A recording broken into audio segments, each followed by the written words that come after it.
Hello students, welcome to another video lecture of biology class. So our today's topic is antigen. So antigen কাকে বলবো? Antigen এই ওয়ার্ডটাকে যদি আমরা ভাঙি তাহলে এখানে দুটো পার্ট পাবো অ্যান্টিজেন ওয়ার্ডটাকে ভাঙলে। একটা হচ্ছে অ্যান্টি অ্যাকচুয়ালি ডিনোট করছে, অ্যান্টিজেনের ক্ষেত্রে অ্যান্টি কথাটা ডিনোট করছে অ্যান্টিবডিকে, অ্যান্টিবডি। অ্যান্ড জেন, এই জেন কথাটা ডিনোট করছে, অ্যান্টিবডির মধ্যে যে জেন কথাটা আছে এই জেন কথাটা ডিনোট করছে জেনারেটিংকে। So that means antigens are substance that generate or that stimulate generation of antibody. তার মানে অ্যান্টিজেন কথাটা অ্যাকচুয়ালি যদি আমরা ভাঙি তাহলে কি পাচ্ছি? অ্যান্টি আর জেন। অ্যান্টি কথা বলতে কি বললাম? অ্যান্টি মিনস এখানে অ্যান্টি বলতে অ্যান্টিবডিকে বোঝাচ্ছে, আর জেন মানে জেনারেটিং মানে আমরা জানি প্রডিউসিং, উৎপন্ন হওয়া যেটাকে বলা হয় সেটা হচ্ছে জেনারেটিং বলা হচ্ছে।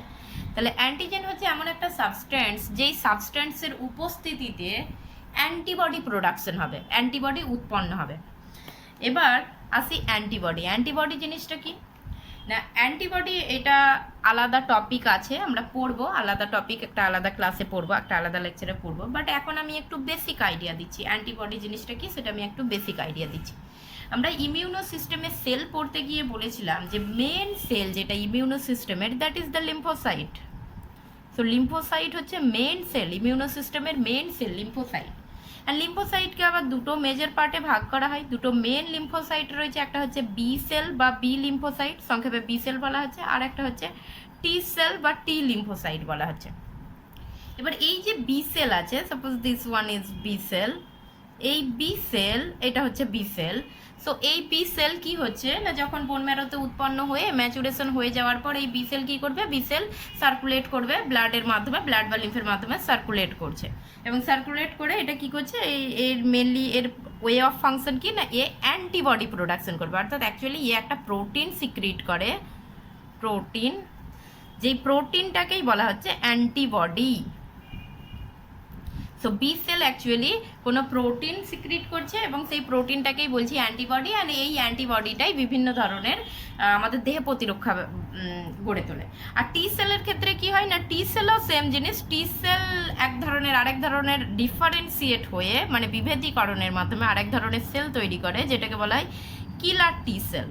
অ্যান্ড এই কিলার টি সেলও কী করবে? ওই ইমিউনিটি প্রোভাইড করবে। সো দুজনের বি সেল বলি আর টি সেল বলি, এই বি সেল আর টি সেলের টি সেলের ইমিউনিটি বা দেহে প্রতিরক্ষা ব্যবস্থা গড়ে তোলার পদ্ধতিটা, মেথডটা কিন্তু আলাদা আলাদা। বি সেল অ্যান্টিবডি প্রোডাকশন করে, মানে একটা প্রোটিন প্রোডাকশন করে যেটাকে অ্যান্টিবডি বলছি, আর এই অ্যান্টিবডিটা এরপর দেহে প্রতিরক্ষা গড়ে তোলে। আর টি সেল ডিফারেন্সিয়েট হয়ে বিভেদীকরণের মাধ্যমে কিলার টি সেল তৈরি করে, যে ইমিউনিটি প্রয়োগ করে।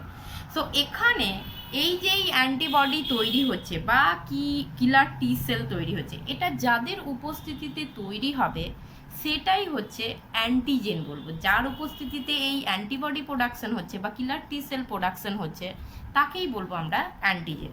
আচ্ছা, এবার আমরা আসি আরেকটু ডিটেলসে। সাপোজ এখানে আমি একটা ব্যাকটেরিয়া দেখাচ্ছি। সো এই হচ্ছে একটা ব্যাকটেরিয়া। কি হলো? এই ব্যাকটেরিয়া দেহের ভিতরে প্রবেশ করলো। সো এটা হচ্ছে একটা ব্যাকটেরিয়া, এই ব্যাকটেরিয়া আমার দেহের ভিতরে প্রবেশ করেছে। সো যখন এই ব্যাকটেরিয়া দেহের ভিতরে প্রবেশ করছে, এখানে কে রয়েছে? এখানে বি সেল রয়েছে, মানে B lymphocyte. So B lymphocyte এখানে প্রেজেন্ট রয়েছে, এটা হচ্ছে বি লিম্ফোসাইটের স্ট্রাকচার প্রেজেন্ট রয়েছে এখানে। সো এরকম ধরনের বি লিম্ফোসাইট এখানে প্রেজেন্ট থাকছে। সো বি লিম্ফোসাইট কী করবে না, যখনই ব্যাকটেরিয়া দেহের ভিতরে প্রবেশ করছে, বি লিম্ফোসাইট কোথায় আছে? বি লিম্ফোসাইট ব্লাডের মাধ্যমে সার্কুলেট করছে, ইন্সপেকশন করছে কোথাও কিছু প্রবলেম আছে কিনা। সো যখনই এইরকম একটা ব্যাকটেরিয়া প্রবেশ করলো, তখন এই বি লিম্ফোসাইট এ কী করবে? এর ডিফারেন্সিয়েশন ঘটবে, মানে বিভেদীকরণ ঘটবে।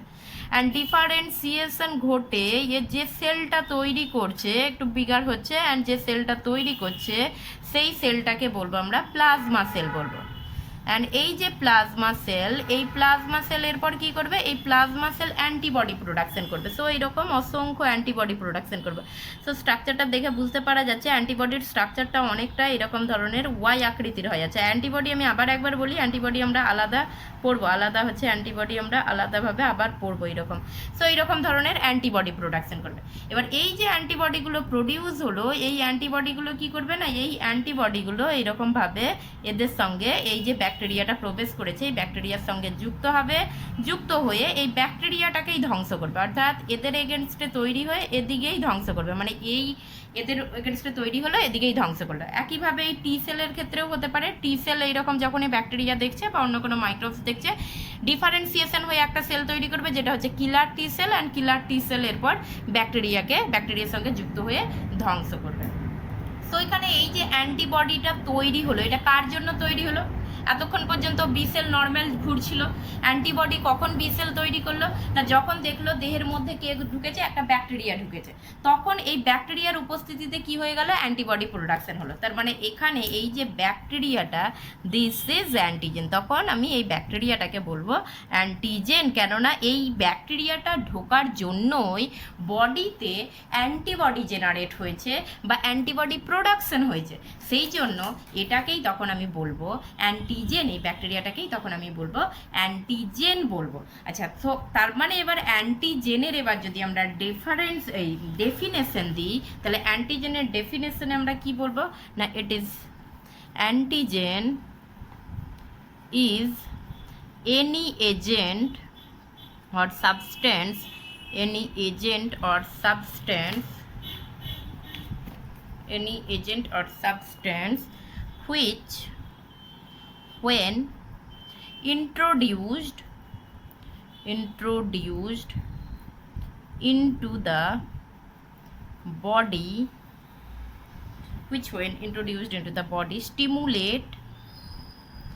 stimulate the production of antibody that is induce immunoresponse।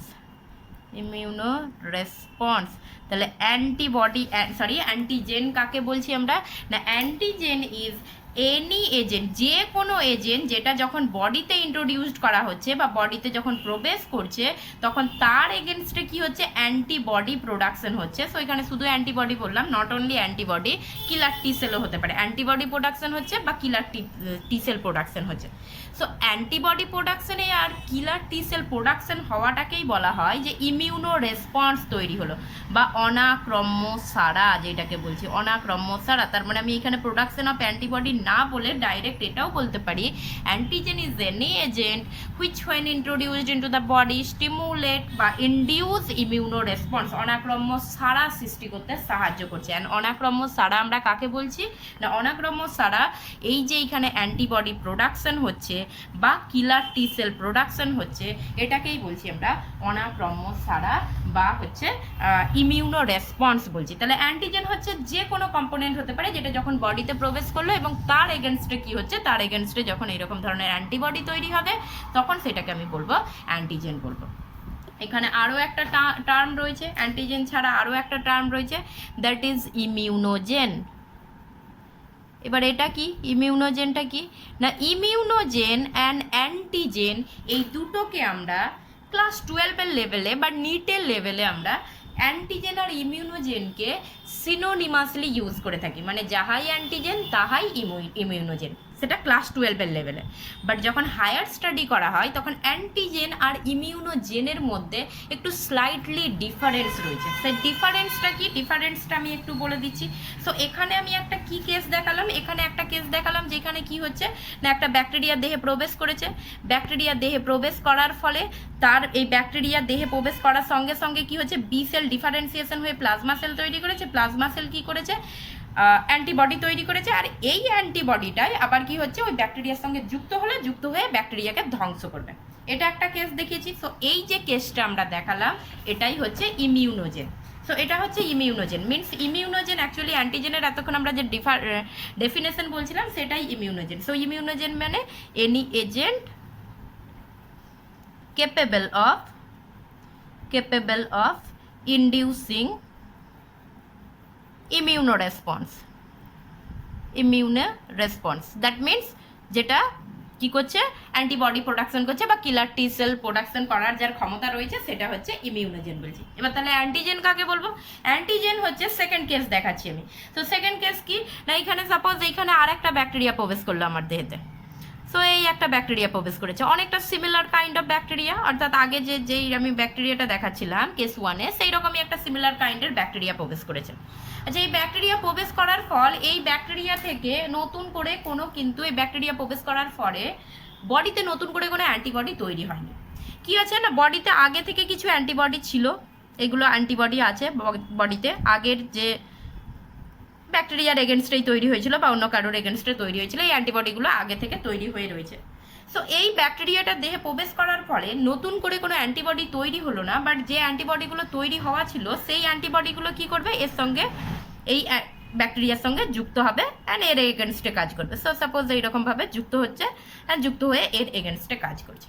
So এখানে কি হচ্ছে না, এখানে এই যে ব্যাকটেরিয়াটা প্রবেশ করেছে এই ব্যাকটেরিয়াটা নতুন করে কোনো অ্যান্টিবডি প্রোডাকশন করেনি বা এই ব্যাকটেরিয়ার উপস্থিতিতে কোনো কিলার টি সেল তৈরি হয়নি। তার মানে it is incapable of inducing immuno response. এ কোনো ইমিউনো রেসপন্স তৈরি করতে পারছে না। ইমিউনো রেসপন্স আমরা কাকে বললাম, যে যখন অ্যান্টিবডি প্রোডাকশন হচ্ছে বা কিলার টি সেল তৈরি হচ্ছে সেটাকেই আমরা বলছি ইমিউনো রেসপন্স সৃষ্টি হচ্ছে। তার মানে এই এজেন্টটা, যেটা ব্যাকটেরিয়া বলছি আমি, এই এজেন্ট যে কোনো এজেন্ট হতে পারে, আমি ব্যাকটেরিয়া দিয়ে বলছি, এই এজেন্টটা কোনো ইমিউনো রেসপন্স তৈরি করছে না, বাট ইমিউনো রেসপন্স আগে থেকে যে তৈরি হয়ে রয়েছে, ইমিউনো রেসপন্সের যে প্রোডাক্ট বা ইমিউনো সিস্টেমের যে প্রোডাক্ট দ্যাট ইজ অ্যান্টিবডি, তার সঙ্গে কিন্তু স্পেসিফিক্যালি বাইন্ড করতে পারছে। তখন এই এজেন্টটাকে বলবো আমরা অ্যান্টিজেন বলবো। তখন এই এজেন্টটাকে কি বলে দেবো আমরা, এই এজেন্টটা হয়ে যাবে অ্যান্টিজেন। তার মানে অ্যান্টিজেন ক্ষেত্রে আমরা এবার ডেফিনেশন যদি বলি, antigen any agent incapable of inducing immune response but able বা capable of specifically binding specifically with but capable of binding specifically with antibody or T cell receptor, TCR or T cell receptor is called antigen. তার মানে এখানে এই এজেন্টটাকে আমি immunogen তো বলবো না, কেননা ইমিউনো রেসপন্সে ইন্ডিউস করতে পারেনি, ইমিউনো রেসপন্স সৃষ্টি করেনি, বাট এ কি করছে, যেটা আগে থেকে প্রিফর্মড যে অ্যান্টিবডিগুলো রয়েছে বা টি সেলগুলো রয়েছে তাদের সঙ্গে বাইন্ড হতে পারছে, তাহলে তখন এটাকে বলবো আমরা অ্যান্টিজেন বলবো। তাহলে ইমিউনোজেন আর অ্যান্টিজেনের ডিফারেন্স কি রইল না, ইমিউনোজেনের ক্ষেত্রে আবার একবার দেখাই, ইমিউনোজেনের ক্ষেত্রে কি প্রবেশ করেছে, প্রবেশ করার সঙ্গে সঙ্গে সেখানে কি হচ্ছে, অ্যান্টিবডি প্রোডাকশন হচ্ছে তার এগেনস্টে, এবং এই অ্যান্টিবডি এর সঙ্গে যুক্ত হয়ে একে ধ্বংস করছে, ইমিউনোজেন। অ্যান্টিজেন কি হচ্ছে, অ্যান্টিজেন প্রবেশ করেছে, এর এগেনস্টে কোনো নতুন করে কোনো অ্যান্টিবডি তৈরি হয়নি, আগে থেকে যে অ্যান্টিবডি তৈরি হয়েছিল অ্যান্টিবডি এর সঙ্গে যুক্ত হবে, যুক্ত হয়ে ধ্বংস করবে। সো শুধু এইখানে ডিফারেন্স হচ্ছে যে ইমিউনোজেন ইমিউনো রেসপন্স ক্রিয়েট করতে পারে নিজে থেকে, অ্যান্টিজেন ইমিউনো রেসপন্স ক্রিয়েট করতে পারছে না, সো সেটাকে বলছি আমরা অ্যান্টিজেন। আচ্ছা, এবার আমি বলি এটা কিন্তু হায়ার লেভেলে পড়ানো হয় যে অ্যান্টিজেন আর ইমিউনোজেনের পার্থক্য।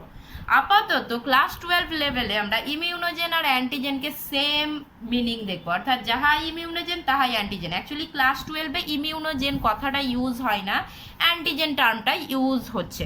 সো অ্যান্টিজেন আমি যেখানে যেখানে অ্যান্টিজেন বলে বলে যাব এই চ্যাপ্টারে, দ্যাট মিনস আমি ইমিউনোজেনকে বোঝাচ্ছি ক্লাস 12-এ। সো অ্যান্টিজেন আর ইমিউনোজেনে কনফিউজড হওয়ার দরকার নেই। সো অ্যান্টিজেন আর ইমিউনোজেন আপাতত আমাদের জন্য এখন সেম জিনিস, অর্থাৎ আপাতত অ্যান্টিজেন বলতে আমরা ওই আগের যে কনসেপ্টটা সেটাকেই বুঝবো, যে অ্যান্টিজেন একটা এজেন্ট যেটা হচ্ছে দেহের ভিতরে প্রবেশ করলো, প্রবেশ করার পর সেখানে অ্যান্টিবডি প্রোডাকশন হলো, অ্যান্টিবডি সেখানে কি করবে, অ্যান্টিবডি সেখানে ওই যুক্ত হবে, ওর সঙ্গে যুক্ত হবে, অ্যান্টিজেনের সঙ্গে যুক্ত হবে এবং ধ্বংস করবে। তার মানে ডেফিনেশনটা আমরা এইটা নেব, অ্যান্টিজেনের ডেফিনেশন আপাতত আমরা এটা নেব।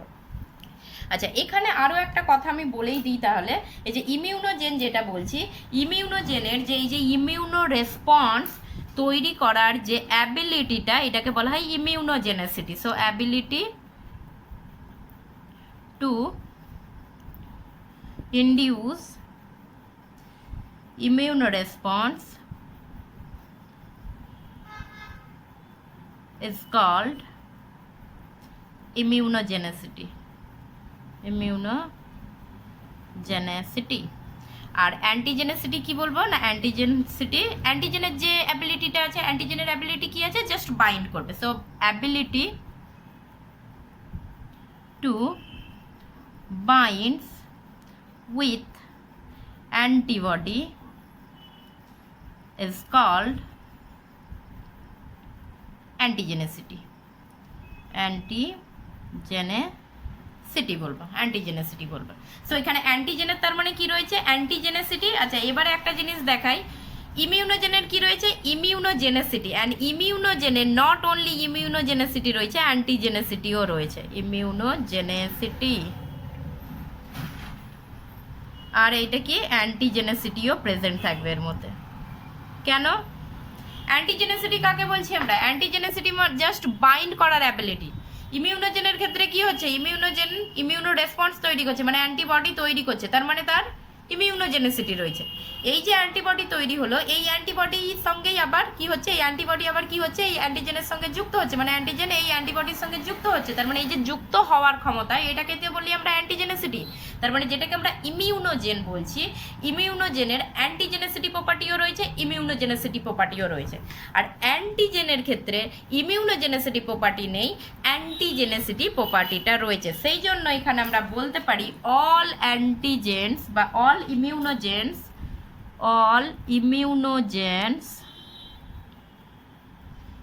are antigen, but all antigens are not immunogen.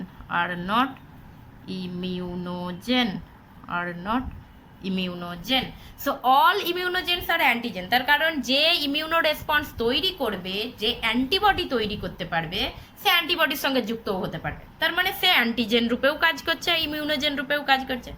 But all antigens are not immunogen, তার মানে যে কিছু কম্পোনেন্ট আছে যারা শুধুমাত্র অ্যান্টিবডির সঙ্গে যুক্ত হতে পারে বাট অ্যান্টিবডি তৈরি করতে পারে না, সো সেইগুলোকে বলছি আমরা অ্যান্টিজেন্স। তার মানে সমস্ত অ্যান্টিজেন ইমিউনোজেন নয়, কিন্তু সমস্ত যে ইমিউনোজেন সে কিন্তু অ্যান্টিজেন হবে।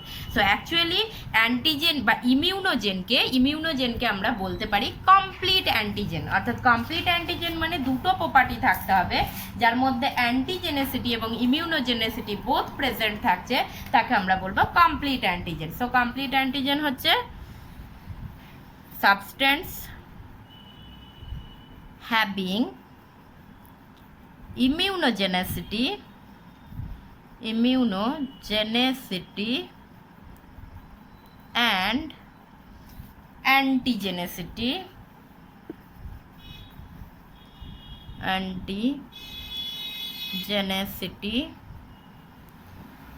is called complete antigen. মানে ওই ইমিউনোজেনকেই আমরা কমপ্লিট অ্যান্টিজেন বলছি। সো কমপ্লিট অ্যান্টিজেন আর ইমিউনোজেন সেম। আমি আবার একবার রিমাইন্ড করিয়ে দিই, এখন আমরা ইমিউনোজেন কথাটা ইউজ করব না, এখন আমরা শুধু অ্যান্টিজেন কথাটা ইউজ করব। অ্যান্ড অ্যান্টিজেন কথাটা এখন আমরা ইউজ করছি মানে আমরা ইমিউনোজেনকে বোঝাচ্ছি, কমপ্লিট অ্যান্টিজেনকে বোঝাচ্ছি। I hope now this is clear to all of you. Okay, so আমরা এরপর আসি অ্যান্টিজেনের কিছু কেমিক্যাল নেচারে, অর্থাৎ কেমিক্যালি অ্যান্টিজেন কি হয়, chemical nature of antigen. Chemical nature of অ্যান্টিজেনের ক্ষেত্রে আমরা বলতে পারি যে antigen most of the antigens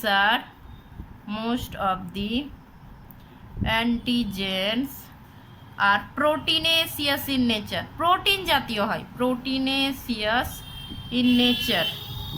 এরা সাধারণত প্রোটিন জাতীয় হয়। অ্যান্ড এই যে প্রোটিন জাতীয় হয় এটা সিম্পল প্রোটিন হয় না, সাধারণত এরা কনজুগেটেড প্রোটিন হয়। মিনস প্রোটিনের সঙ্গে আরও কিছু যুক্ত থাকে, আরও কোনো গ্রুপ যুক্ত থাকে। কনজুগেটেড প্রোটিনের মধ্যে আইদার এরা হতে পারে কোনো গ্লাইকোপ্রোটিন হতে পারে, মানে যেখানে প্রোটিনের সঙ্গে কার্বোহাইড্রেট যুক্ত হতে পারে, বা লিপোপ্রোটিন হতে পারে, লিপিড যুক্ত থাকতে পারে, বা নিউক্লিয় প্রোটিন হতে পারে, অর্থাৎ নিউক্লিক অ্যাসিড থাকতে পারে, nucleo protein. So normally most of the antigens তারা প্রোটিনেসিয়াস হয় এবং কনজুগেটেড টাইপের প্রোটিন হয়। গ্লাইকোপ্রোটিন হতে পারে, লিপোপ্রোটিন হতে পারে, নিউক্লিয় প্রোটিন হতে পারে।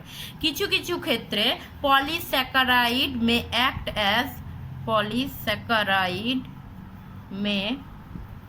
অ্যাজ অ্যান্টিজেন, অর্থাৎ যেগুলো কার্বোহাইড্রেটের মধ্যে সিম্পল কার্বোহাইড্রেট তো অ্যান্টিজেন রূপে কাজ করে না, কিছু পলিস্যাকারাইড যারা অ্যান্টিজেন রূপে কাজ করে থাকে। সো এইগুলো হচ্ছে কেমিক্যাল নেচার অফ অ্যান্টিজেন। এবার কিছু এক্সাম্পল যদি আমরা দিই অ্যান্টিজেনের, কে অ্যান্টিজেন রূপে কাজ করতে পারে, যেমন মাইক্রোবসের মধ্যে কে থাকতে পারে, ব্যাকটেরিয়া থাকতে পারে, ভাইরাস থাকতে পারে, etcetera. Bacteria, virus, protozoa etcetera. So এগুলো বিভিন্ন ধরনের মাইক্রোবস রয়েছে, তারা এখানে অ্যান্টিজেন রূপে কাজ করতে পারে।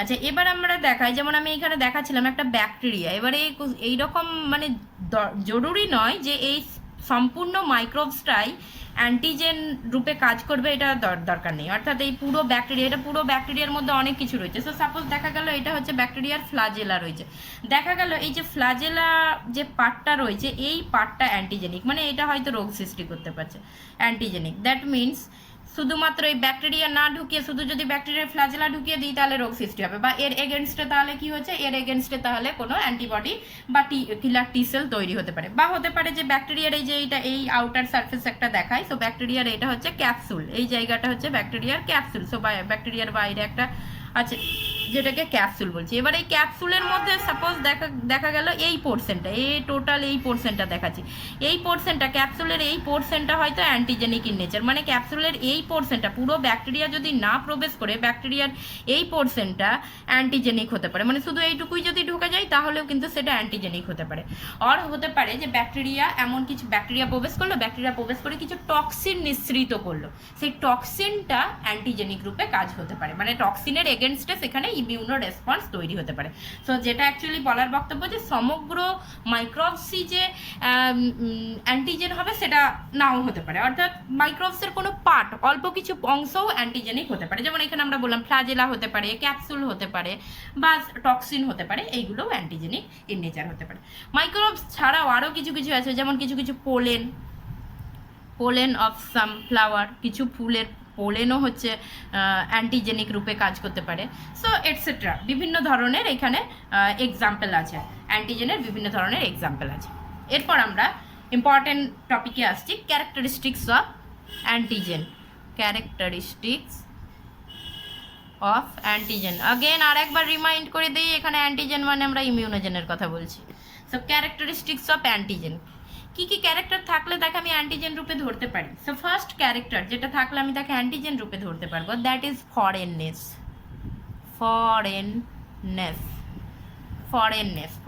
মানে কি, ফরেন কথাটার মানে কি, আচ্ছা, substance must be foreign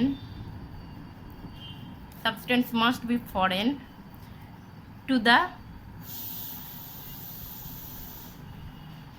substance must be foreign with respect to host cell. So substance must be foreign with respect to host cell কথাটার মানে কি, অর্থাৎ যে সাবস্টেন্সটা হোস্ট সেল মানে যার দেহে প্রবেশ করছে, যে অর্গানিজমের দেহে প্রবেশ করছে তার সাপেক্ষে ফরেন হতে হবে। ফরেন কথাটার মানে কি, ফরেন মানে হচ্ছে বহিরাগত,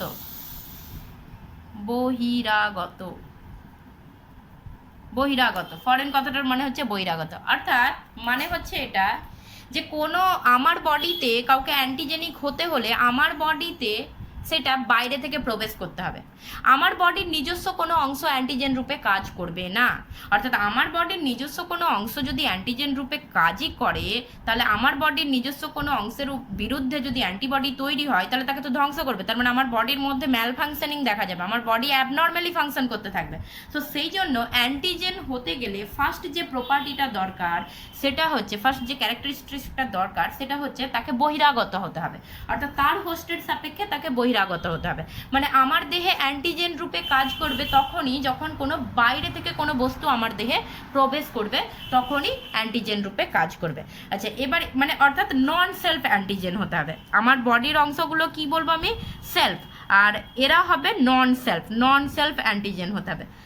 বডিতে যে অ্যান্টিজেন যদি কিছু থাকে সেগুলো সেলফ অ্যান্টিজেন, অ্যান্ড বডির এই যে এই ইমিউনো সিস্টেম বা ইমিউনো সিস্টেমের যে সেল, সেই সেলগুলোর মধ্যে ট্রেনিং দেওয়া হয় তাদেরকে যে তারা যাতে সেলফ আর নন সেলফ বস্তুকে রিকগনাইজ করতে পারে।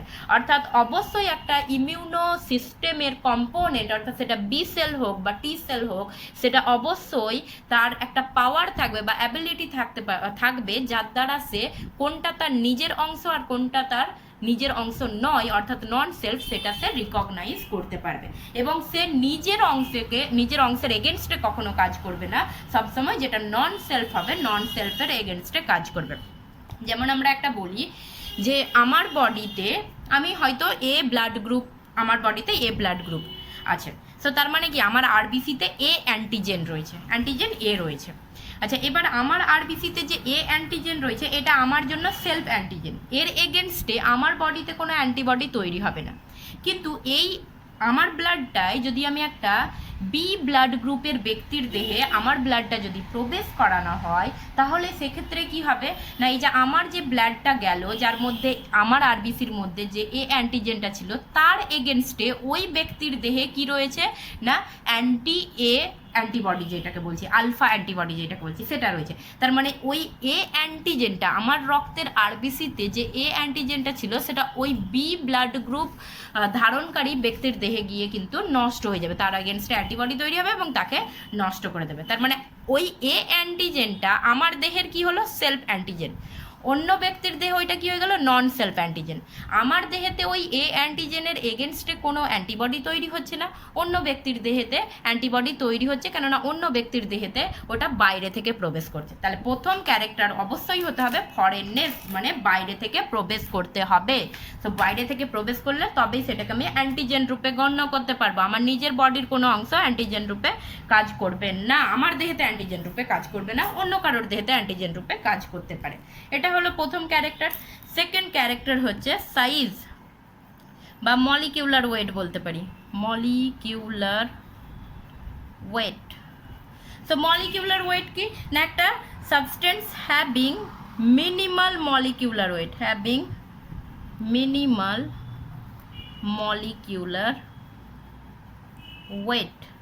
সো একটা নির্দিষ্ট বা একটা ন্যূনতম একটা আণবিক ওজন থাকতে হবে, কত না লেস দ্যান 1000 ডালটন যদি হয়, লেস দ্যান যদি 1000 ডালটন হয় তাহলে সেটা কিন্তু নট অ্যান্টিজেনিক, অ্যান্টিজেনিক হবে না। অর্থাৎ যেগুলো স্মল সাবস্টেন্স তারা অ্যান্টিজেনিক হবে না। অ্যান্টিজেনিক হতে গেলে গ্রেটার দ্যান 6000 ডালটন হতে হবে। সো তবেই এইটা হচ্ছে গ্রেটার দ্যান 6000 ডালটন, তবেই এটা অ্যান্টিজেনিক রূপে কাজ করবে। আচ্ছা, এবার গ্রেটার দ্যান 6000 ডালটন হলে অ্যান্টিজেনিক রূপে কাজ করবে, বাট যদি ভালোভাবে অ্যান্টিজেনিক রূপে কাজ করতে হয় তাহলে মলিকিউলার ওয়েট বেশি হতে হবে। তার মানে এখানে আমরা একটা লিখতে পারি যে মোর মলিকিউলার ওয়েট, মোর মলিকিউলার ওয়েট মোর ইমিউনোজেনিক। অর্থাৎ যার মলিকিউলার ওয়েট যত বেশি হবে তার ইমিউনোজেনেসিটি পাওয়ার, মানে ইমিউনো রেসপন্স তৈরি করার পাওয়ারটা তত বেশি হবে, সে তত ভালো অ্যান্টিজেন রূপে কাজ করতে পারবে। 6000 ডালটন থেকে জাস্ট শুরু হচ্ছে, অর্থাৎ যদি আমি 10000 ডালটনের একটা এজেন্ট দেখি, তার সে যতটা ভালো অ্যান্টিজেন রূপে কাজ করবে, তার থেকে যদি আমি হচ্ছে 10,000 জায়গায় যদি আমি 50,000 ডালটন করে দিই, তাহলে 50,000 ডালটনের যার ওয়েট, মলিকিউলার ওয়েট, সে তার থেকে বেশি ভালো অ্যান্টিজেন রূপে কাজ করবে। তার মানে যত বেশি মলিকুলার ওয়েট হবে তত সে ভালো অ্যান্টিজেন রূপে কাজ করবে। অ্যান্ড থার্ড ক্যারেক্টার যেটা আছে সেটা হচ্ছে chemical complexity. Chemical complexity, chemical complexity. Chemical complexity কি না, কেমিক্যাল কমপ্লেক্সিটির ক্ষেত্রে যেটা আমরা বলছিলাম যে আমরা কেমিক্যাল নেচারে বলেছিলাম যে কনজুগেটেড প্রোটিনটা অ্যান্টিজেন রূপে কাজ করে। তার মানে এখানে হোমোপলিমার যদি হয়, অর্থাৎ কোনো একটা প্রোটিন সেটা হোমোপলিমার মানে একই ধরনের অ্যামাইনো অ্যাসিড নিয়ে গঠিত হয়, তাহলে নট অ্যান্টিজেনিক হবে না। যত বেশি কেমিক্যাল কমপ্লেক্সিটি থাকবে তত সে ভালো অ্যান্টিজেনিক হতে পারবে। সো হোমোপলিমার যদি হয় নট অ্যান্টিজেনিক। এখানে হচ্ছে সাধারণত সেই জন্য কনজুগেটেড যে প্রোটিনগুলো হয় তারা অ্যান্টিজেনিক রূপে কাজ করে। কনজুগেটেড প্রোটিন অ্যান্টিজেনিক রূপে কাজ করে। অ্যান্ড অ্যাজ ওয়েল অ্যাজ আমরা বলেছিলাম যে পলিস্যাকারাইড, কিছু পলিস্যাকারাইডও প্রোটিন অ্যান্টিজেন রূপে কাজ করতে পারে। সো অ্যান্টিজেন হওয়ার জন্য সেই জন্য একটা কেমিক্যাল কমপ্লেক্সিটি দরকার, অর্থাৎ তার স্ট্রাকচারে যত বেশি কেমিক্যাল কমপ্লেক্সিটি থাকবে সে সিম্পল হলে সে অ্যান্টিজেন রূপে ভালোভাবে কাজ করতে পারবে না, কেমিক্যাল কমপ্লেক্সিটি থাকতে হবে তবে সে সেখানে ভালোভাবে কাজ করতে পারবে। সো এই তিনটে ক্যারেক্টারিস্টিক্স মেন ক্যারেক্টারিস্টিক্স। প্রথম হচ্ছে ফরেননেস, অর্থাৎ বাইরে থেকে অবশ্যই হতে হবে, বহিরাগত হতে হবে। আমার নিজের দেহের বস্তু, কোনো বস্তু অ্যান্টিজেন রূপে আমার দেহেতে কাজ করতে পারে না, কিন্তু অন্য কোনো ব্যক্তির দেহেতে কাজ করতে পারে। আচ্ছা, শুধু এবার বহিরাগত হলেই হবে না, অর্থাৎ বাইরে থেকে যে কেউ চলে এলো, যে কেউ ভিতরে প্রবেশ করে গেলে তার এগেনস্টে অ্যান্টিবডি তৈরি হবে, সেটা হয় না। তাহলে তো সেক্ষেত্রে আমরা কি করি, সেক্ষেত্রে আমরা বিভিন্ন ড্রাগস নিই, অর্থাৎ বাইরে থেকে বিভিন্ন ড্রাগস নিচ্ছি, ওষুধ নিচ্ছি, তো সেগুলোর এগেনস্টে অ্যান্টিবডি তৈরি হয় না। কেননা ফরেননেসের সঙ্গে সঙ্গে আরেকটা যেটা হতে হবে সেটা হচ্ছে মলিকিউলার ওয়েট থাকতে হবে, একটা মিনিমাল মলিকিউলার ওয়েট থাকতে হবে। স্মলার যে সাবস্টেন্সগুলো হয় সেইগুলো সাধারণত অ্যান্টিজেনিক হয় না। সো লার্জার সাবস্টেন্স হতে হবে, অ্যান্ড তার সঙ্গে কেমিক্যাল কমপ্লেক্সিটি, আমরা মেনলি লার্জার প্রোটিন যেগুলো হয়, প্রোটিনেসিয়াস ইন নেচার, এবং সেইগুলোর মধ্যে আবার কনজুগেটেড প্রোটিন যেগুলো হবে তারা হচ্ছে এখানে অ্যান্টিজেনিক রূপে কাজ করবে। সো এই তিনটে ক্যারেক্টারিস্টিক্স হচ্ছে মেন ক্যারেক্টারিস্টিক্স, এছাড়াও আদার্স ক্যারেক্টারিস্টিক্স রয়েছে, বাট এই তিনটে হচ্ছে মেন ক্যারেক্টারিস্টিক্স। নেক্সট যেটা পড়বো আমরা এখন সেটা হচ্ছে অ্যান্টিজেনিক ডিটারমিন্যান্ট অর এপিটোপ। অর্থাৎ এই যে আমরা বলছিলাম একটা অ্যান্টিজেন দেহের ভিতরে প্রবেশ করলে তার এগেনস্টে কি হচ্ছে, অ্যান্টিবডি প্রোডাকশন হচ্ছে, এবং সেই অ্যান্টিবডি তারপর ওই অ্যান্টিজেনের সঙ্গেই যুক্ত হবে। এবার অ্যান্টিজেনের যেই অংশটাতে অ্যান্টিবডি যুক্ত হচ্ছে সেইটাকে বলছি আমরা তার এপিটোপ বা অ্যান্টিজেনিক ডিটারমিনেন্ট। সাপোজ আমি সেই ব্যাকটেরিয়া দিয়েই দেখাচ্ছি, সো এটা হচ্ছে ব্যাকটেরিয়া। আচ্ছা, এবার এই ব্যাকটেরিয়ার যদি ধরি এই পার্টটা, অর্থাৎ সাপোজ এই জায়গাটাতে কি হচ্ছে, এই জায়গাটা যুক্ত হচ্ছে কে না একটা অ্যান্টিবডি যুক্ত হচ্ছে। সো এখানে একটা অ্যান্টিবডি যুক্ত হচ্ছে, তাহলে এই পার্টটাকে বলবো আমি তখন এপিটোপ বা অ্যান্টিজেনিক ডিটারমিনেন্ট। সো এপিটোপ বা অ্যান্টিজেনিক ডিটারমিনেন্ট তাহলে কি হয়ে গেল না, the specific portion of antigen that the specific portion of antigen that binds with antibody is called epitope or antigenic determinant। অর্থাৎ অ্যান্টিজেনের যেই অংশটা অ্যান্টিবডির সঙ্গে যুক্ত হয় সেই অংশটাকে বলা হচ্ছে অ্যান্টিজেনের এপিটোপ বা অ্যান্টিজেনিক ডিটারমিনেন্ট বলা হচ্ছে।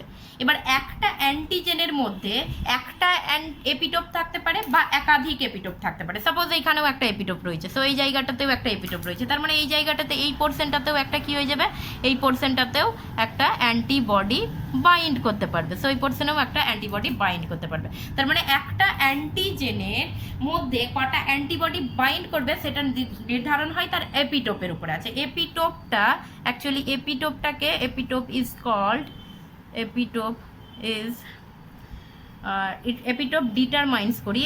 Determines valency of antigen. অর্থাৎ এই যে কটা এপিটোপ আছে এইটার দ্বারা অ্যান্টিজেনের ভ্যালেন্সিকে বোঝায়। যদি একটা সিঙ্গেল এপিটোপ থাকে, কোনো একটা অ্যান্টিজেনের মধ্যে যদি সিঙ্গেল এপিটোপ থাকে তাহলে সেই অ্যান্টিজেনকে আমরা বলবো মোনোভ্যালেন্ট।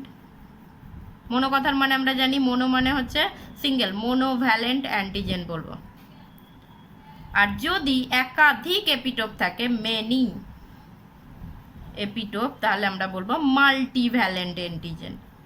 Multivalent antigen. সো একটা জিনিস হচ্ছে যে মোস্ট অফ দি যেগুলো অ্যান্টিজেন হয় সেই মোস্ট অফ দি অ্যান্টিজেন কিন্তু মাল্টিভ্যালেন্ট হয়, অর্থাৎ একটা অ্যান্টিজেনের মধ্যে অসংখ্য এপিটোপ থাকে। সো অসংখ্য এপিটোপ থাকলে কি হবে, অসংখ্য অ্যান্টিবডি সেখানে জয়েন করতে পারবে।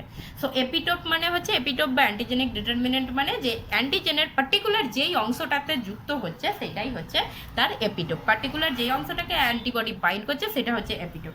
একই সঙ্গে যে corresponding area of antibody that binds with epitope